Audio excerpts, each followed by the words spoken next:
இருந்து இந்த நிகழ்வை பார்த்து கொண்டிருக்கின்ற சன் தொலைக்காட்சி நேயர்களுக்கு அன்பின் வணக்கம்.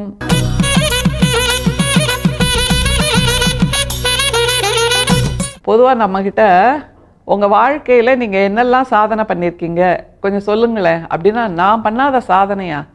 நான் இவ்வளோ கஷ்டப்பட்டு படித்தேங்க, படித்ததுக்கப்புறம் வேலை கிடச்சிதுங்க, அந்த வேலையில் நான் என்னோடய திறமையை நிரூபிக்கிறதுக்காக அவ்வளோ கஷ்டப்பட்டு உழைச்சேன் தெரியுமா? ஆஃபீஸில் அவ்வளவு அரசியல், அவ்வளவு தூரம் எனக்கு எதிராக சூழ்ச்சி நடந்தது. அது எல்லாவற்றையும் முறியடித்து நான் வாழ்க்கையில் ஜெயிச்சு நிற்கிறேன். அது தவிர வீடு ஒன்று கட்டியிருக்கேன், வாகனங்கள் வாங்கியிருக்கேன், பேங்க் பேலன்ஸ் இவ்வளோ இருக்குது, வீட்டில் செல்வம் நிறைய இருக்குது, குழந்தைகளுக்காக தனியாக அக்கௌண்ட் ஓப்பன் பண்ணியிருக்கேன், பல வெளிநாடுகளுக்கு போயிட்டு வந்துட்டுருக்கேன், நல்ல ட்ரெஸ் பண்ணிக்கிறேன், நினச்சதை சாப்பிட்றேன் அப்படின்னெல்லாம் அடுக்கிக்கிட்டே போகிறாங்க. இந்த மாதிரி அடுக்குகின்ற அந்த சாதனை பட்டியல் நிஜமாவே சாதனையா அப்படின்னு ஒரு கேள்வியை வள்ளல் பிரான் நமக்கு வைக்கிறார். அப்படி துணுக்குன்னு ஆகுது. அவர் சொல்கிறத கேட்கும்போது இதெல்லாம் சாதனை பட்டியலில் வராதா அப்படின்னு ஒரு கேள்வி வரும். அப்படி வராது என்று சொல்கிறார் வள்ளல் பிரான். எதனால் அவர் அப்படி சொல்கிறாருங்கிறத புரிஞ்சுக்கணும் முதல்ல. அதுதான் மிக முக்கியம். நாம் வள்ளல் பிரானோடு பயணிப்பதன் ஒற்றை நோக்கமே அவரை புரிந்து கொள்வது, அவர் எதற்காக இப்படி சொல்கிறார் என்பதை தெரிந்து கொள்வது. இது சரியான வாழ்க்கை இல்லை என்று சொல்கிறார் என்றால் எது சரியான வாழ்க்கை என்பதையும் நாம் புரிந்து கொள்ள வேண்டும். பார்க்கலாமா? வள்ளல் பிரானோட அந்த பாடல்ல அவர் எப்படி நமக்கு புரிய வைக்கிறார்ங்கிறத முதல்ல பார்க்கலாம். வையகத்தீர் வானகத்தீர் மற்ற அகத்தீர் நுமது வாழ்க்கையெல்லாம் வாழ்க்கையென மதித்து மயங்காதீர். மையகத்தே உரு மரண வாதனையை தவிர்த்த வாழ்க்கையதே வாழ்க்கை என மதித்து அதனை பெறவே மெய்யகத்தே விரும்பி இங்கே வந்திடுமின். எப்படி ஆரம்பிச்சார் பார்த்தீங்கல்ல? வையகத்தீர் வானகத்தீர் மற்ற அகத்தீர். இதில் தான் இருக்கு சூட்சுமம். மற்ற அகத்தீர், வையகத்தீர்னா இந்த பூமியில் வாழறவங்க, வானகத்தீர்னா நாம் கதை புராணம் இதிகாசம் இதிலெல்லாம் சொல்லுகின்ற அந்த தேவர்கள்னு சொல்லுவாங்கள்ல, ஏலியன்ஸ். நாம் இப்போ கூட திடீர்னு செய்திகள் வரும், உலகத்தில் ஏதோ ஒரு இடத்துல ஒரு மாற்று உருவம் கொண்ட ஒரு உருவம் அப்படின்னு வரும். அந்த ஏலியன் வந்து பார்த்துட்டு போச்சு அப்படின்னு. அவங்க எங்கே இருக்காங்கங்கிறது நமக்கு தெரியாது. அதே மாதிரி தான் தேவர்கள் எங்கே இருக்கிறார்கள்ங்கிறதும் தெரியாது. இந்த மாற்று உருவத்தோடு வருகின்ற ஏலியன்ஸ் தான் தேவர்களாக இருக்க முடியும். ஆனால் தேவர்கள்னு நாம் கொடுத்து வச்சுருக்கோம்ல ஒரு பிக்சர், அவங்க பறப்பாங்க, அவங்க பசி தாகம் இல்லாமல் இருப்பாங்க, எல்லா நேரமும் பாட்டு கேட்டுட்டு இருப்பாங்க, ரம்பை ஊர்வசி மேனகையோடு நடனம் ஆடிட்டு இருப்பாங்கங்கிறதெல்லாம் இல்லை.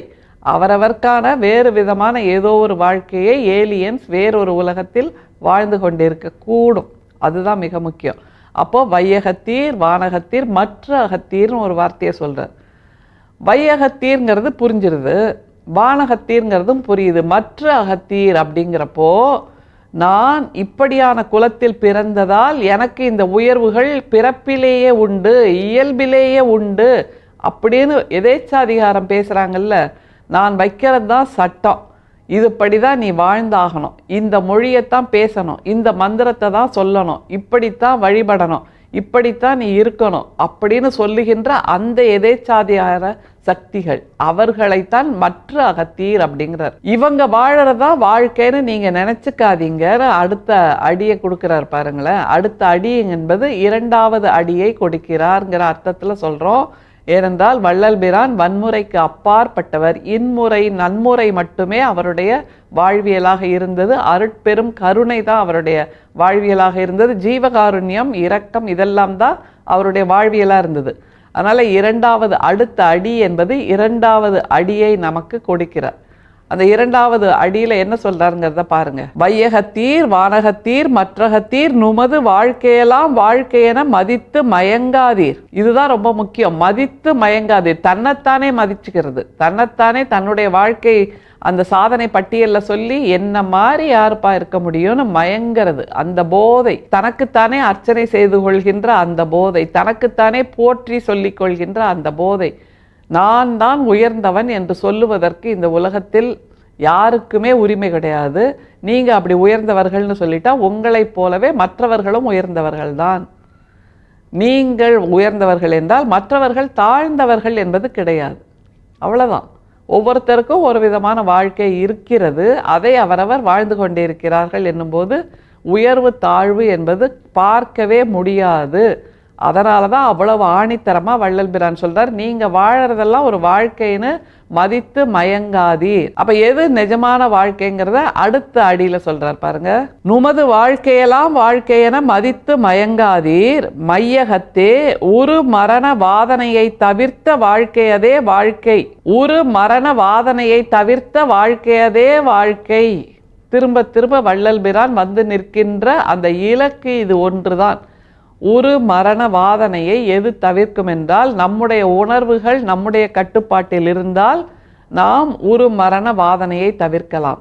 கோபம் வந்தால் நம்முடைய உணர்ச்சி நாளங்கள் கொந்தளிக்கின்றன, இரத்த நாளங்கள் கொந்தளிக்கின்றன, நம்முடைய இதயம் படபட படபடன்னு அடிச்சுக்குது, கண்ணு மண்ணு தெரியாமல் போயிடுது, கைகால் வெடவெடவெட நடுங்குது, அப்படி கண்ணெல்லாம் புள்ளி பூத்துருது, புள்ளி பறக்கிற மாதிரி இருக்குது. இப்படியாக நமக்கு நாமே தண்டனையை கொடுத்து கொள்கிறோம். சாட்டையால் அடிப்பது மட்டுமே வலிப்பதல்ல. நாம் கோபப்பட்டால் நம்முடைய இரத்த நாளங்கள், நம்முடைய உணர்வுகள், உணர்வெழுச்சிகள், மனசு, உள்ளம், சிந்தனை எல்லாமே பரிதவித்து போகிறது என்றால் அதுதான் மரணவாதனை. ஏனென்றால் இந்த மாதிரி எல்லாம் உச்சக்கட்டத்தில் இருக்கின்ற நிலையைத்தான் மரணம் என்று சொல்கிறோம். மரணம் என்பது உயிர் பிரிகின்ற நிலை அல்ல, நாம் இல்லாது போகிறோம். நம்முடைய இயல்பான மீ என்பது இல்லாமல் போகிறது.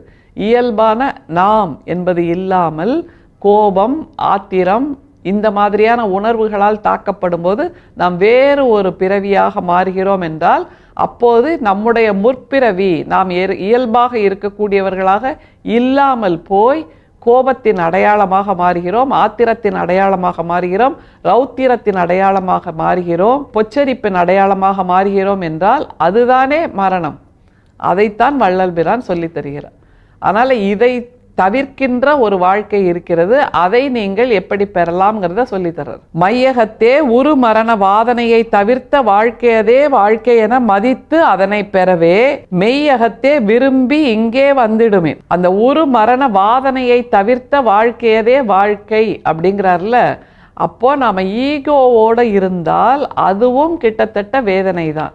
ஏன்னா மனசுக்குள்ள ஒரு எதேச்சாதிகாரம் இருக்கு. நான் உயர்ந்தவன், நீங்கள்லாம் கிள்ளு கீரை, நீங்கள்லாம் என் சுண்டு விரலுக்கு ஆளாவீங்களா, என்னோட சுண்டு விரலை விட நீங்கள்லாம் உயர்ந்தவங்களா அப்படிங்கிற ஒரு உணர்வு இருக்குல்ல, ஈகோ.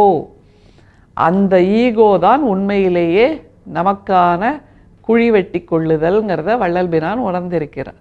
அதனால்தான் அந்த வாழ்க்கையை இல்லாமல் ஆக்குவதற்கு நீங்கள் இங்கே வாருங்கள்னு அழைக்கிறார். எங்கே வர சொல்கிறாரு?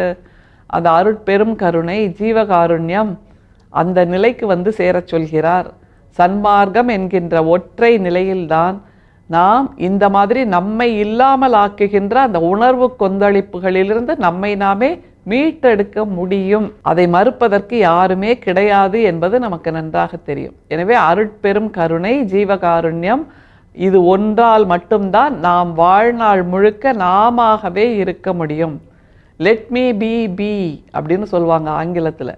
என்னை நானாகவே இருக்க விடு.